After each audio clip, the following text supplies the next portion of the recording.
My nephew said it like it was nothing at all. My mom said she'll get your room when we finally kick you out. My daughter's fork stopped halfway to her mouth. The meatloaf on her plate didn't move, but everything else did. I remember the exact sounds in that second. The soft scrape of chairs shifting, someone's bracelet tapping a glass, the refrigerator humming too loudly in the sudden quiet. Then his little sister giggled. Like it was a joke she understood. Megan didn't look up from her plate.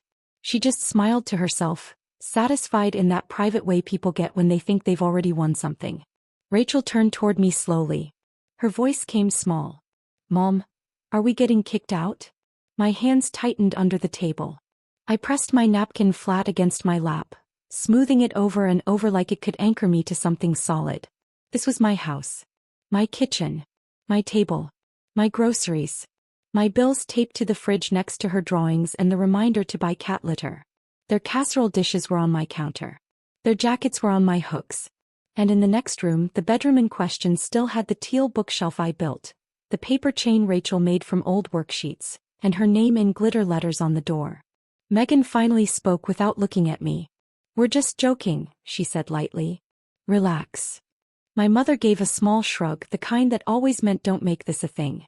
My brother chuckled under his breath like it was all harmless entertainment. Everyone waited for me to react. To confirm the joke. To laugh it off. Instead I smiled at Rachel. Soft. Steady. "No, baby," I said. Then I looked across the table. To my mother. And I didn't raise my voice. "Actually," I said, calm as anything, "who does this house belong to?" The shift was immediate. My mother's expression changed first. Not anger. Calculation. Her mouth tightened. Her eyes flicked instinctively toward the front door, then back to me. A pause stretched. Long enough for the refrigerator to feel loud again. Rachel looked between us.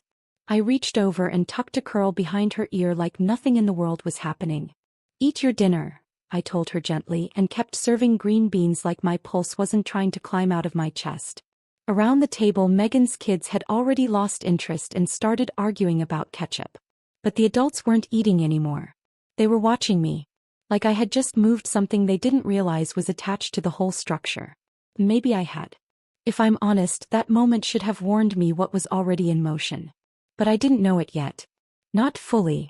So let me be clear about who I am, because my family never has been. My name is Cecile Sanders. I'm 36. Atlanta, Georgia. I teach languages for a living. Spanish, French pronunciation work. It started at my kitchen table tutoring a few students and grew into something I didn't plan for. A YouTube channel, an Instagram page, and a small digital business that actually pays my bills. My shorts on pronunciation and accent training pulled in a couple 100,000 subscribers when they hit right. I sell $29 guides and a $199 course that I filmed in a spare bedroom with a ring light that flickers if you breathe wrong. It's not glamorous. But it's mine. I'm also a single mother to Rachel, 9 years old, who treats library receipts like collectibles and remembers every kind thing anyone has ever done for her, because she has to. 2 years after my divorce, I moved into this bungalow my grandparents left to my mother. Temporary, she called it. "Just help me fix it up," she said. "Keep it in the family." I was grateful not to be signing a lease I couldn't afford. The roof leaked. The AC wheezed like it had given up on life. The kitchen sink rattled every time you touched the garbage disposal. I paid to fix it anyway. $9,800 for the roof. $6,400 for HVAC. $3,100 for plumbing. Little by little I made it livable. I painted cabinets with Rachel's handprints on old t-shirts because that was what we could afford for design. My mother watched it all with approval. "You have such a gift," she said. Then she suggested we make things simple with a shared account for house expenses. So we did. Both names. One account. One $1,200 monthly autopay that covered mortgage, taxes, insurance. Everything she said would keep things smooth. And I believed in paperwork. I believed in structure. I believed in family meaning something stable. So I formalized it. I bought the house from her for $25,000. Recorded the deed. Paid the taxes. Filed everything properly in my name.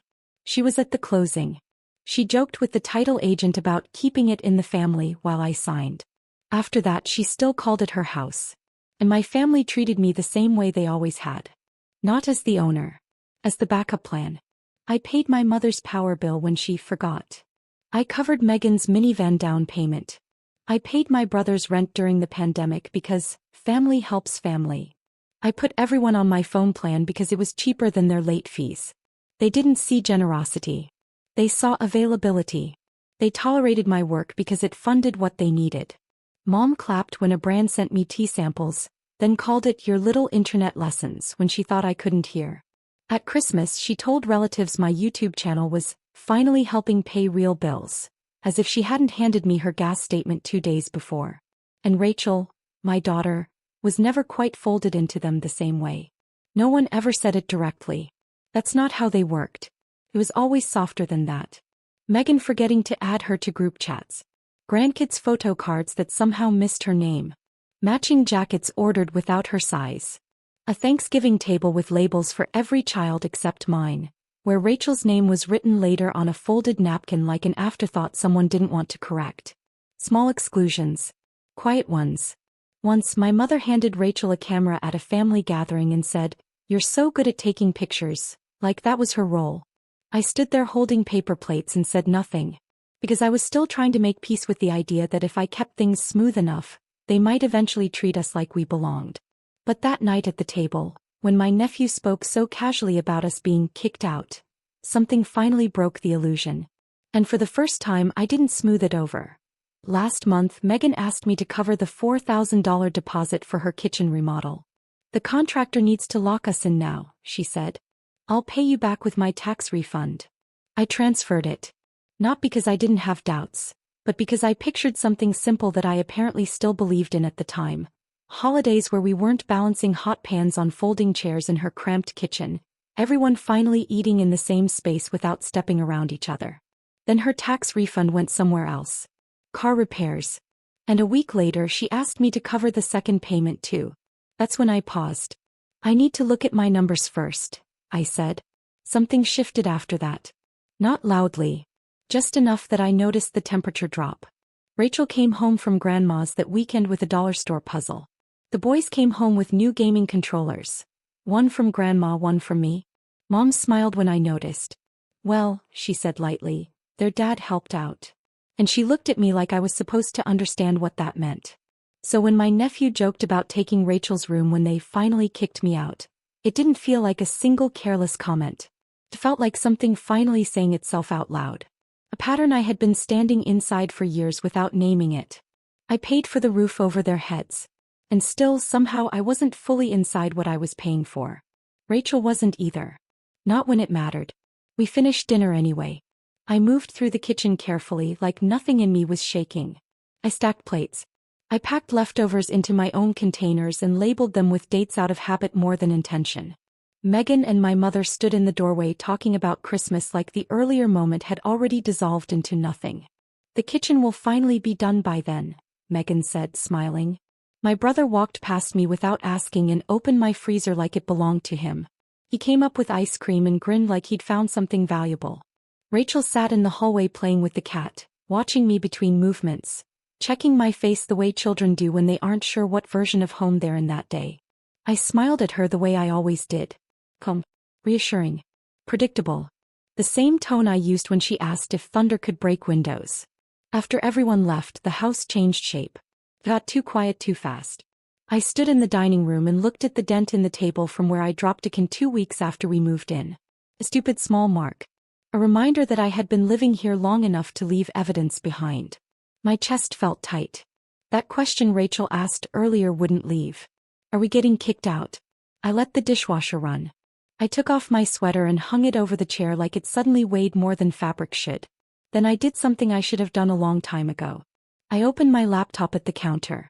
The cat jumped up beside it and settled in like a quiet observer. I logged into my Amex account and went straight to authorized users. Megan. My mother.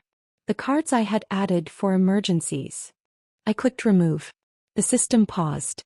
"Are you sure?" "Yes." Done. No noise. No drama. Just a status change. I stared at the confirmation longer than I expected to. Then I went to the family checking account. $6,327.43 sitting there. Money I had been routing through like it was shared responsibility instead of what it actually was. me covering gaps I was never allowed to name. Megan had been added as view only last year under the excuse of helping me keep track. I clicked account settings. Change ownership. A form opened. I signed it. Then I canceled the $1,200 monthly transfer that had been running like background noise for years. Confirmation screen. Green checkmark. That was it. I took a screenshot and saved it into a folder on my desktop labeled Boundaries. It felt small. It also felt final in a way I didn't fully want to examine yet. Next, I updated my mortgage portal. Taxes and insurance redirected to escrow, where they should have been all along. Then I pulled up the county records. Deed, my name. Homestead exemption, filed in my name. No ambiguity. No shared interpretation. I printed a fresh copy and slid it into a plastic sheet protector, like it needed preserving from the rest of the house. I placed it on the fridge under Rachel's magnet from the dentist that says you did great. Then I opened my email. The contractor thread. Megan's kitchen remodel. Deposit received. Second draw scheduled. My card was still attached for the next payment. I hovered for a second longer than necessary. Then I typed. Please remove my card from the Williams job. I am not authorizing the second payment. Direct any questions to me. I hit send. 2 minutes later. Understood. Card removed. I leaned back against the counter and exhaled like I'd been holding my breath underwater for hours without realizing it. After that, I logged into my phone carrier account. 5 lines. Rachel's. My mother's. Megan's. My brother's. I had been paying it every month without thinking, like it was just another utility tied to keeping peace functional. I opened Manage Lines. Typed out a note I didn't send yet but saved anyway. Something calm, factual, impossible to argue with. Final port date, May 15th. After that, service suspended. I closed the laptop. The kitchen stayed quiet. But for the first time in a long time, it didn't feel like something was being taken from me. It felt like I had finally stopped offering it. I copied the confirmation email into my folder labeled Boundaries and stared at it for a moment longer than necessary. Then I booked a locksmith. 9 a.m. the next morning. Change all exterior locks, I said. Add a deadbolt to the back door. It sticks. There was a pause on the line. You want keypad access? Yes, I said. I gave him a 4-digit code that wasn't anyone's birthday. After that, I texted my mother. Effective today, I'm removing you from my credit card and the house account. This is my home and not shared property. Please pick up any boxes stored in the garage by June 1st. I won't be answering late-night calls. We can schedule a time to talk next week. Then Megan. I am not paying the second installment on your kitchen. Contractor has removed my card. Family phone plan ends May 15th. Please port your number before then. Please don't involve the kids. I set my phone face down. It started buzzing almost immediately. Then again. Then again. I turned on the sink and washed the counters with hot water until the sound in my head had somewhere to go. Then I went upstairs to Rachel. She had stacked her stuffed animals carefully on her bed, lining them up like they were guarding her. Are we in trouble? She whispered. No, I said gently, pulling the blanket up to her chin. We're in our house. And we're okay. Even if they're mad. I didn't say the last part out loud. I kissed her hair. It smelled like chlorine and strawberry shampoo. Can we paint my room the blue from your video? She asked sleepily. The one where you said Azul? Yes, I said. Downstairs, my phone lit up again and again with my mother's name. I muted it. Then I opened my editing software and trimmed a pronunciation clip like nothing else existed in the house. Tuesday uploads still mattered. Routine still mattered. Even when everything else was shifting. The ring light reflected in the window like a small, steady moon. The cat curled around my ankle and purred, completely uninterested in family dynamics. That helped more than it should have. By morning, my phone looked like it had been through a storm. 29 missed calls. Call me now, repeated in my mother's name like it was a reflex, not a request. A text thread from Megan. Wow, dramatic much. A screenshot from a cousin of a Facebook post implying I had forgotten who helped me when I was filming cute little videos. My brother left a voicemail that started polite and ended like I was being lectured by someone with authority over me. The locksmith arrived at exactly 9 a.m. in a truck with a cartoon key on the side. He whistled while he worked, I made him coffee in a chipped mug and stayed out of his way. When he left, the back door clicked shut differently. Correctly. For the first time it felt like the house knew how to close itself. I texted my aunt the new code. She's the one who waters my plants when I leave town. She replied immediately. Proud of you, baby. I saw Rachel's face last night. Not okay. At 10 o'clock my mother showed up. Her old key didn't work. The doorbell camera lit my phone. Person at the door. She stood there like nothing had changed. Purse in hand. Expression ready for brunch. I didn't open the door. She knocked again. Harder this time. I cracked the window. We can schedule a time to talk, I said evenly. This is ridiculous, she snapped. You're making me look like a fool. We were joking, she added quickly, louder now, like volume could turn it into truth. You don't cut off family over a joke. I kept my voice steady. I'm not your backup bank account, Mom. I'm Rachel's mother. This is our home, not shared property. Her face tightened. Megan's boys don't understand why you're doing this, she said. I don't hate anyone, I replied. Please don't involve the kids. I closed the window. It felt small. It also felt final. Megan called 11 times. Then sent a long message about the contractor putting her on hold, and how family dinners were impossible if I wasn't participating. I replied once. I won't fund a family my child isn't fully part of. Don't make this about Rachel, she wrote back. I reacted with a heart. As I was done explaining. By noon, my inbox had filled with noise from people I hadn't heard from in years. Are you okay? Did something happen? You seem different. My cousin Jalen sent one message that didn't come with judgment. If they show up again, say the word. I'll come over. I wrote back, we're okay. Thank you. He sent a thumbs up and a picture of his dog wearing sunglasses. Rachel laughed so hard at lunch she got milk on the table. I posted a 15-second language tip in the afternoon. Something normal. Something mine. While it uploaded, my phone lit up again. We never asked for this. You're cold. After everything we've done for you. I didn't respond. I folded laundry instead. 2 towels were thinning at the edges. I made a mental note to replace them when I could. Practical things felt like anchors. Mom left another voicemail. I didn't listen. Rachel and I went into the backyard later. We sat on the steps with popsicles and watched the cat chase something invisible through the grass. The air cooled slightly when the sun dipped behind the trees. My phone vibrated on the railing. Electric. The only person I opened the door for that week was Aunt Dee. She showed up with a warm lasagna in a foil tray and a paper bag that contained a new shower curtain because, as she put it, the old one looked tired and emotionally exhausted. She hugged Rachel like she was something precious the world had briefly misplaced. Then she looked at me. They're going to call you mean, she said softly, eyes glossy. Because you finally told them no. He squeezed my hand. Keep telling them no. And I did. When the family phone plan deadline hit, I sent one last message. All lines will be suspended at 5 p.m. today. The response came fast. A cluster of skull emojis. One message that simply said this is abuse. At 5 o'clock I clicked suspend. The bill dropped by $140. But the louder change wasn't financial. It was silence. The kind you don't notice at first because it doesn't announce itself. It just removes itself from your life. That's the thing about boundaries. They're not dramatic in the middle. They're repetitive. Rice cooking. Emails answered. Videos edited. A child being told gently and often that grown-ups can behave badly and it is not her job to repair them. Sometimes I'd pause and check the front camera when a car slowed outside. Sometimes I'd decide not to move at all. The first time my mother tried the keypad code and stood there, staring at a locked door she used to walk through without thinking, I didn't feel powerful. I felt strangely calm. The next time she turned around and walked back to her car, I slept better. Not perfectly, but better.